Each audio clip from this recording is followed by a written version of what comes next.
Hi guys! Gusto ko lang i-share ang aking mga paghihirap, pagkabigo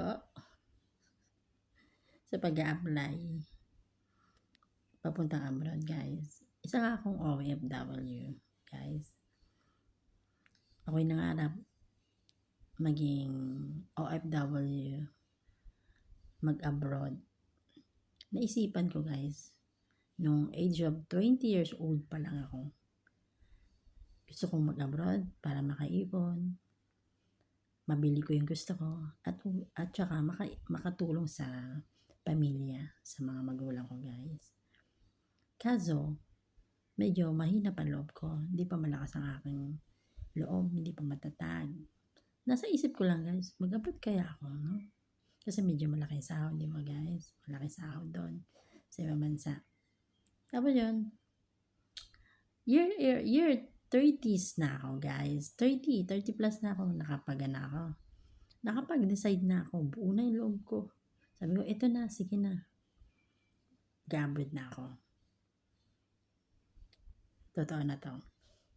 Yan, tapos yun, nag-ano na ako, nagkuha na ako ng password ko. Tapos nung nakakuha na ako ng password ko, nagumpisa na ako maghanap ng mga agency kung saan ko gusto, kung saan yung gusto kong bansa applyan. Naghanap ako guys. Tapos yung unang option ko guys, na gusto kong puntahang bansa is yung Singapore. Dahil unang-una, marami ding mga Pinay doon. Tapos maganda yung lugar. Yun ang pangarap ko nung una. Bansa. Ngayon naghanap ako ng agency, nag-inquire ako. Tapos ngayon, nagpasa na ako ng mga requirements ko. Tapos pinalad naman ako. Pinalad. Hindi pa. Nakahanap ako ng employer. Yan. Na-interview ako. Tapos tinanggap naman niya ako. Tapos yun, nag-continue ang aking mga requirements hanggang sa makaalis ako guys. Pero, ito na yung masakit. Isang araw, nagawa ko na lahat ng requirements ko guys ha. Lahat ng kailangan gawin para makaalis ka. Pero isang araw, tumawag ang agency, nagsabi sa akin, Emily, nag-back out ang employer mo. Guys, sakit. Hindi ko alam kung ano nararamdaman ko noong time na yun guys. Nalungkot ako. Ay, bakit ko noon? Kung kailan paalis na ako, ito na lang naantay ko, plane ticket na lang. Guys, yung mga kasamahan ko, mayroon na namang plane ticket. Lilipad na sila. Ako na lang talaga guys yung napag-iwanan. Sabi ko, bakit? Sabi ko, laking tanong sa akin. Bakit kung kailan pa? Nagawa ko na lahat ang dapat gawin. Requirements, mga OWA, PIDOS, medical, ano pa ba na kailangan kong gawin. Saka magpa-back out guys. Sana nung una pa lang, no? Para hindi na ako umasa. Pero ganun talaga guys, kapalaran ko. Siguro hindi para sa akin ng Singapore. Hindi pa para sa akin. Kaya tinanggap ko na lang sa loob ko ng maluwag. Tinanggap ko. Hindi ko masyadong dinamdam yun guys. Dahil wala namang mangyayari guys eh. Damdamin ko. Ang inisip ko, sige, okay lang. Siguro talagang ganun guys. Kapalaran ko.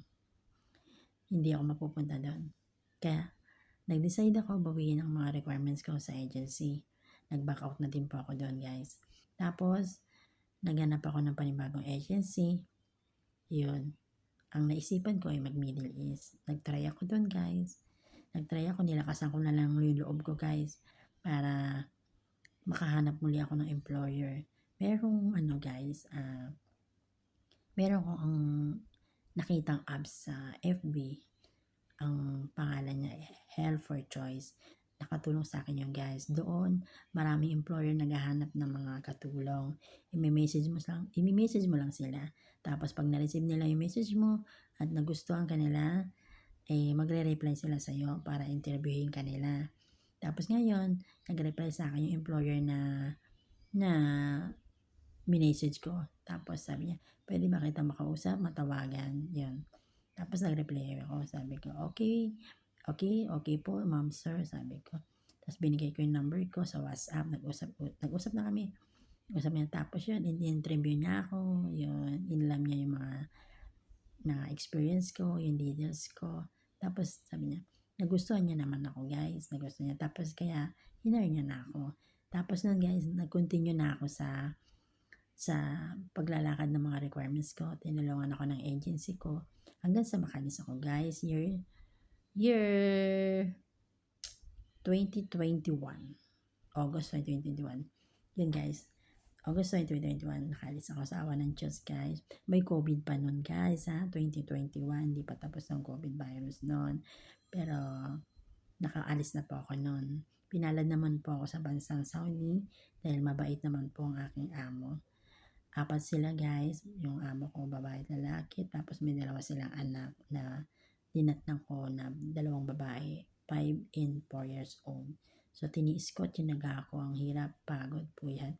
First time ko po doon na unang-una takot talaga ako pumunta doon kasi sa mga nababalitaan ko mga nangyayari sa mga kapwa natin Pinoy na naaabuso. Kaya nagkaroon ako ng takot doon. Pero tinanggal ko yun guys, tinanggal ko dahil pangarap ko mag-abroad eh. Kaya tinanggal ko, nagdasal na lang ako. Sabi ko, pahala na si Lord. Sabi ko, sa awa ng Diyos, pinalad naman ako. Naging mabuti ang aking kalagayan doon. Natapos ang aking kontrata. 2023, umuwi ako ng Pinas. Tapos pahinga muna ng ilang buwan, pahinga. Tapos naisipan ko na naman mag-apply guys. Year 2024, nakalis ako November. Nag-try muli ako sa Asia. Nag-try ulit ako sa Singapore. Nag-apply sa agency. Hindi pa rin pinalad guys. May Hong Kong pa. Hindi rin pinalad.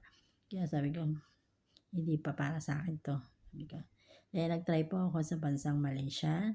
Kung saan nandito pa ako ngayon. Nakaalis pa ako November 2024. Tapos po, natatapos na nga ako ngayon. Natatapos na yung kontrata ko dito sa Malaysia. November 2026, this year pa. Babalik na ako ng Pilipinas guys. Yan, doon muna ako magpapasko, magbabakasyon muna. Tapos maisipan next year, baka mag-apply na naman po. Hindi pa to tapos guys, ang aking pag-abroad. Gusto ko pang bumalik guys. May gusto pa akong bansang applyan. Ano yon? Watch out na lang guys sa next video ko.